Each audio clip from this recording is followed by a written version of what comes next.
Good morning students. हम आपको पढ़ा रहे थे वायरस यानी कि विषाणु। कल हमने आपको विषाणु के बारे में बताया था, विषाणु से संबंधित खोजें बताई थी तथा उनके लक्षण भी बताए थे कि इनके क्या क्या लक्षण होते हैं जिनके द्वारा हम पहचान सकते हैं कि ये वायरस है। तो आज उसके आगे हम अगली हेडिंग आपको पढ़ाएंगे जिसका नाम है विषाणुओं के सजीव लक्षण, यानी कि वे सजीवता किस प्रकार से दर्शाते हैं। तो विषाणुओं के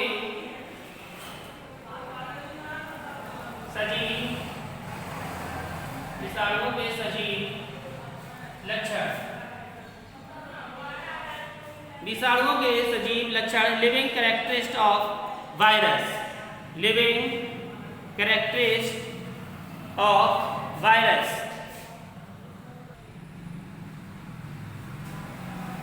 लिविंग कैरेक्टरिस्टिक्स ऑफ वायरस, यानी कि लिविंग कैरेक्टरिस्टिक्स किस प्रकार से ये हम सिद्ध कर सकते हैं कि ये सजीव है या निर्जीव है। तो सबसे पहले भी इसमें पॉइंट तार हम लिखेंगे। तो जो सबसे पहला हमारा पॉइंट है वो है नंबर 1 लिखेंगे, ये केवल सजीवों में सक्रिय रूप से मिलते हैं, यानी कि कोई मृत जैसे जीव है तो उसमें ये निष्क्रिय हो जाते हैं।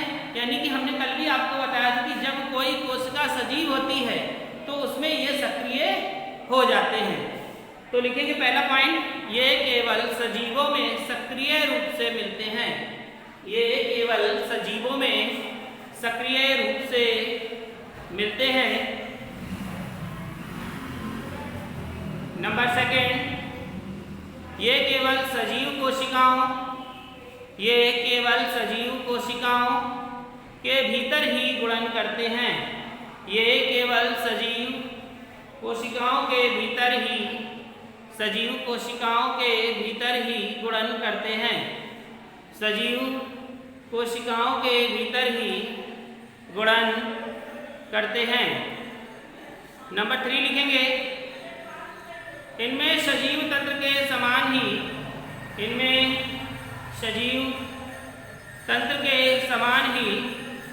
आरएनए व डीएनए पाया जाता है, इनमें सजीव तंत्र के समान ही आरएनए व डीएनए पाया जाता है, इनमें सजीव तंत्र के समान ही आरएनए व डीएनए पाया जाता है। नेक्स्ट नंबर लिखेंगे, इनमें प्रोटीन व न्यूक्लिक अम्ल पाए जाते हैं, इनमें प्रोटीन व न्यूक्लिक अम्ल पाए जाते हैं, इनमें प्रोटीन व न्यूक्लिक अम्ल पाए जाते हैं। नेक्स्ट पॉइंट लिखेंगे, सजीवों के समान विषाणुओं की भी माप, सजीवों के समान जैसे हम लोग कोई सजीव की माप करते हैं, उसकी आकृति, आयु, सब इसी प्रकार से हम लोग क्या करते हैं, सजीवों के समान विषाणुओं की माप, आकृति तथा संरचना निश्चित व स्थायी होती है। सजीवों के समान विषाणुओं की माप, आकृति तथा संरचना निश्चित व स्थायी होती है। नेक्स्ट पॉइंट लिखेंगे, पोषक कोशिका में उपस्थित विषाणुओं में, पोषक यानी कि जो कोशिका कैसी है, जीवित है और पोषक युक्त है, यानी कि पोषक कोशिका में उपस्थित विषाणुओं में आनुवांशिक पदार्थ का द्विगुणन व प्रोटीन संश्लेषण सजीवों की भांति होता है, संश्लेषण सजीवों की भांति होता है। नेक्स्ट पॉइंट लिखेंगे, इनमें प्रतिजनी गुण होते हैं, इनमें प्रतिजनी गुण होते हैं।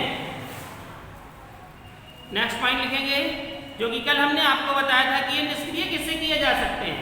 हमने बताया था रासायनिक द्रव से या अधिक ताप से। तो लिखेंगे नेक्स्ट पॉइंट, ये ताप कौमा आर्द्रता, ये ताप कौमा आर्द्रता कौमा रासायनिक पदार्थों कौमा विकिरण आदि उद्दीपकों के प्रति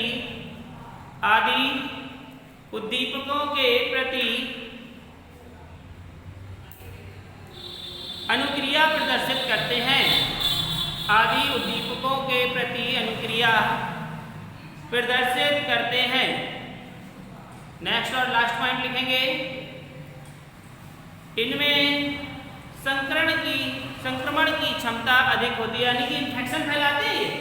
ये एक बार जहां हो गए तो अपना क्या करने लगते हैं, संक्रमण फैलाने लगते हैं। इनमें संक्रमण की क्षमता होती है तथा ये एक दूसरे पोषी पर स्थानांतरित हो सकते हैं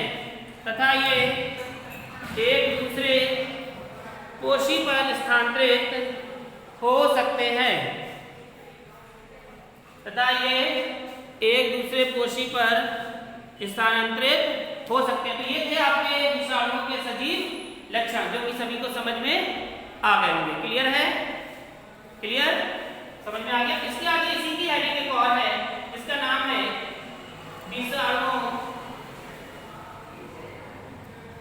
विषाणुओं के निर्जीव लक्षण। यानी कि ये निष्क्रिय है तो उसके लक्षण क्या है, किस प्रकार से हम लोग पहचानेंगे। तो यहाँ पर लिविंग है, यहाँ पर नॉन लिविंग है। नॉन लिविंग कैरेक्टरिस्टिक्स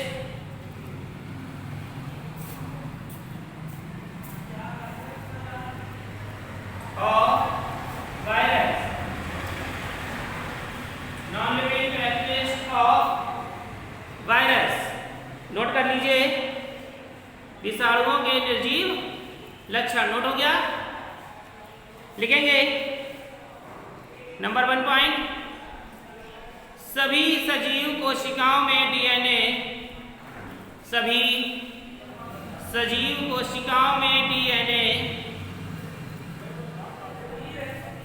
द्विबलीयक, सभी सजीव कोशिकाओं में डीएनए द्विबलीयक होता है, जबकि कुछ विषाणुओं में एक बलीयकी डीएनए होता है, जबकि कुछ विषाणुओं में एक बलीयकी डीएनए होता है। नोट हो गया? सेकंड लिखेंगे, प्रत्येक सजीव कोशिका में दो प्रकार के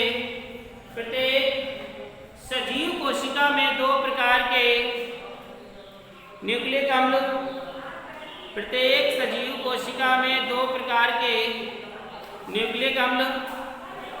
यानी कि डीएनए व आरएनए पाए जाते हैं, जबकि विषाणुओं में केवल एक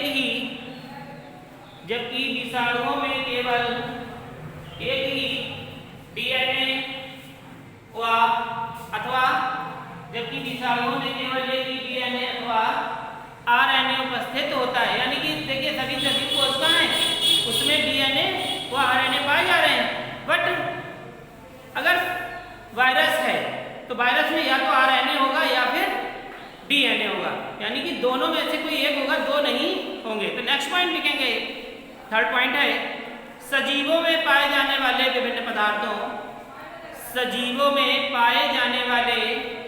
विभिन्न पदार्थों जैसे कार्बोहाइड्रेट्स,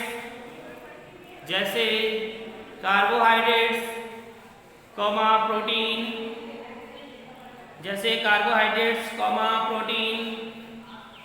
लिपिड,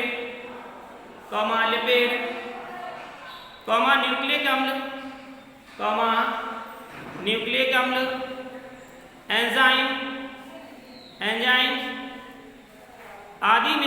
केवल एंजाइम्स आदि में से केवल दो पदार्थ प्रोटीन ही विषाणु में पाए जाते हैं। दो पदार्थ प्रोटीन ही विषाणु में पाए जाते हैं। नोट हो गया? अगला पॉइंट लिखेंगे, विषाणु कोशिकीय नहीं होते। विषाणु कोशिकीय नहीं होते क्योंकि इनमें कोशिका कला। विषाणु कोशिकीय नहीं होते क्योंकि इनमें कोशिका कला, कोशिका द्रव, कोशिका कला, कोशिका द्रव तथा कोशिकांग नहीं होते, तथा कोशिकांग नहीं होते, तथा कोशिकांग नहीं होते। नेक्स्ट पॉइंट लिखेंगे, विषाणु कणों में उपापचयी एंजाइम्स नहीं होते। विषाणु कणों में उपापचयी एंजाइम्स नहीं होते। इसीलिए पोषक कोशिका में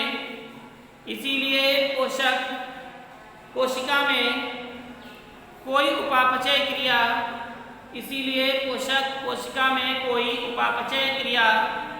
संपन्न नहीं होती। उपापचय क्रिया संपन्न नहीं होती। नेक्स्ट पॉइंट लिखेंगे, विषाणु कणों में कोई वृद्धि नहीं होती। कल भी हमने आपको बताया था कि जैसे वायरस है तो उनमें वृद्धि नहीं होगी कि ये वायरस इतना बड़ा बन जाए, है ना। वो वायरस अपने आप में अपनी संख्याओं में वृद्धि कर लेता है, ना कि अपने आकार में। तो क्या लिखा, विषाणु कणों में कोई वृद्धि नहीं होती। विषाणु कणों में कोई वृद्धि नहीं होती। नेक्स्ट पॉइंट,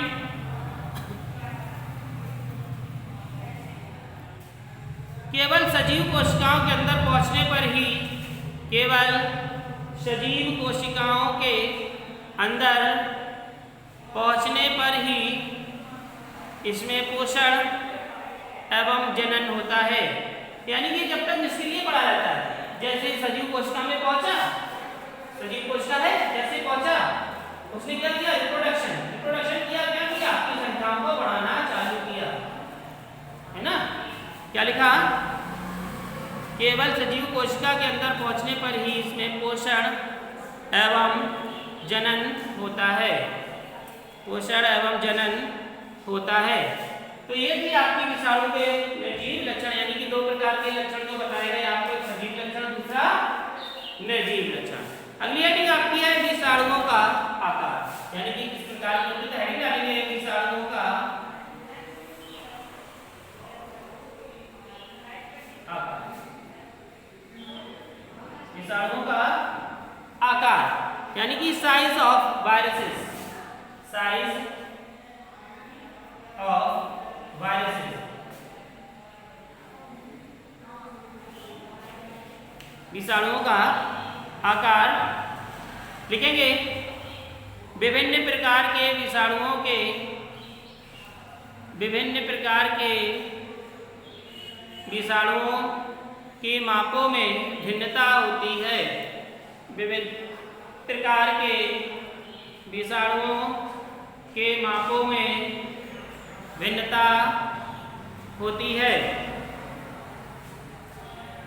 विषाणुओं को नैनोमीटर में मापा जाता है। विषाणुओं को नैनोमीटर, एनएम लगा देंगे इस तरीके से ब्रैकेट में, हिंदी में नैनोमीटर लिख देंगे। विषाणुओं को नैनोमीटर में मापा जाता है। सबसे छोटा विषाणु 10 नैनोमीटर का होता है। सबसे छोटा विषाणु 10 नैनोमीटर का होता है तथा सबसे बड़ा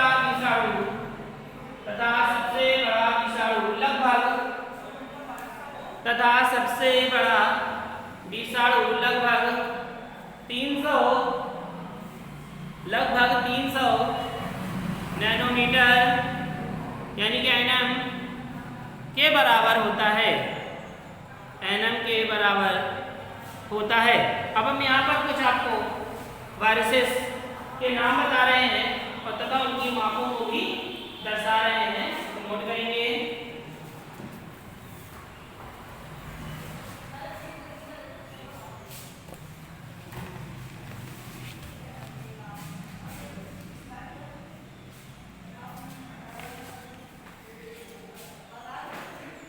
सबसे पहले कुछ यहाँ पर लिखेंगे विषाणु की माप, यानी कि विषाणु तो बहुत है लेकिन यहाँ पर कुछ दे रहे हैं हम, कुछ विषाणुओं की माप। यहाँ पर विषाणु एक तरफ लिख लेंगे और यहाँ पर उनकी माप लिख लेंगे। 90 से सबसे पहले है तंबाकू मोजेक, तंबाकू मोजेक विषाणु जिसे हम TMB भी कहते हैं, ठीक है। इसका होता है 15 × 300 nm। दूसरा है मक्का का बौनापन विषाणु, मक्का का बौनापन विषाणु, मक्का का बौनापन विषाणु, इसकी माप है 17 × 15 नैनोमीटर। इसी प्रकार से जो आपका थर्ड प्रकार का विषाणु है वो है जीवाणु भोजी विषाणु, जीवाणु भोजी विषाणु, जिसे की माप है 54 × 200 नैनोमीटर। इसी प्रकार से आपका फोर्थ है, उसका नाम है इन्फ्लुएंजा, इन्फ्लुएंजा विषाणु, इन्फ्लुएंजा विषाणु, जिसकी माप है 80 × 120 नैनोमीटर। इसी प्रकार से आपका 5 है पोलियो विषाणु, पोलियो विषाणु, पोलियो विषाणु, जिसकी माप है 20 × 27 नैनोमीटर। तो ये नाप आप नोट कर लीजिए। यहाँ पर कुछ विषाणुओं की जो माप दी गई है आप उसे नोट कर लें। देखिए सबसे पहले यहाँ विषाणु तथा उसकी माप बताई गई है। तंबाकू मोचक विषाणु यानी कि TMB कहते हैं, इसकी 15 × 300 नैनोमीटर है। मक्का का बौनापन विषाणु 70 × 50 नैनोमीटर। जीवाणु भोजी विषाणु जिसकी 54 × 200 नैनोमीटर। इन्फ्लुएंजा विषाणु जिसकी 80 × 120 नैनोमीटर। पोलियो विषाणु जिसकी 20 × 27 नैनोमीटर।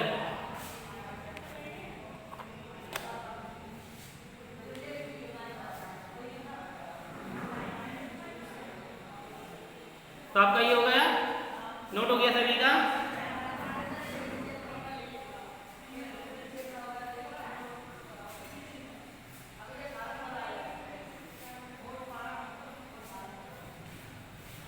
हो गया।